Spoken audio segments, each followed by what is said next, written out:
Bonjour. Bonjour, D'abord, qui êtes-vous?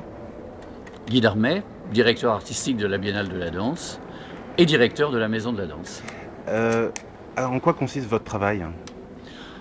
Mon travail, c'est de faire aimer la danse au plus grand nombre d'habitants de cette région, et ceci depuis plus de 25 ans.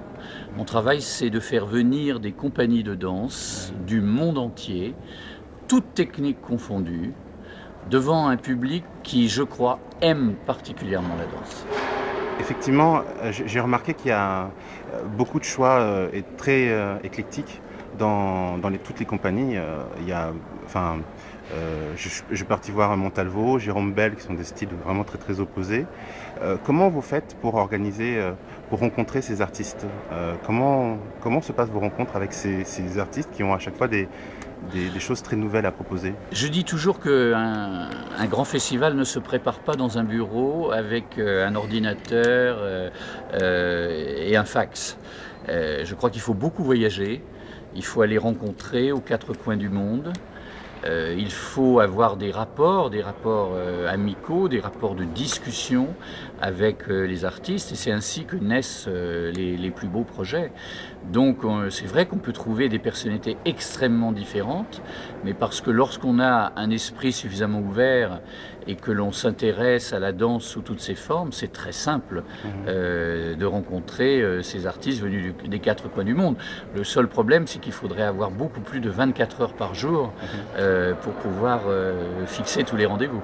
J'imagine. Alors justement, est-ce que vous pourriez me parler d'une de ces rencontres qui vous a particulièrement touché, on va dire cette année, et vous vous êtes vraiment démené pour qu'il puisse être Si produit par la mairie de Lyon ou...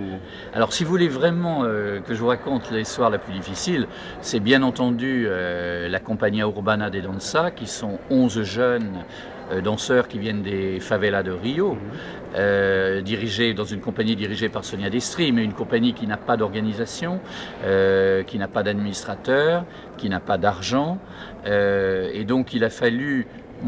Ils sont venus en 2004 déjà, et en 2004, je leur ai fait rencontrer notre chorégraphe vedette du hip-hop ici, Mourad Merzouki.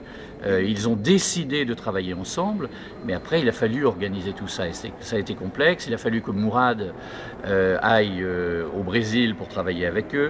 Il a fallu que eux viennent plutôt en France pour qu'on ait suffisamment de jours de travail. Il a fallu régler une multitude de problèmes. Chacun d'entre eux n'avait même pas d'argent pour payer le ticket de bus pour aller de leur lieu de vie au lieu de répétition. Donc ça a été un suivi permanent, quotidien, je dirais presque comme une mère de famille qui s'occupe de ses 11 enfants. Le résultat, c'est quand on voit le théâtre des Célestins décalé, parce que théâtre à l'italienne justement, debout, applaudissant pendant 15 minutes ces jeunes, et bien ce jour-là on dit qu'on a fait son travail. Ah oui, mais j'imagine, je les ai rencontrés en fait en marge du spectacle de Montalvo que je suis parti voir samedi soir. Samedi, oui, ils étaient là. Et en fait, Spectateurs. spectateurs, ils sont partis voir ensuite la troupe.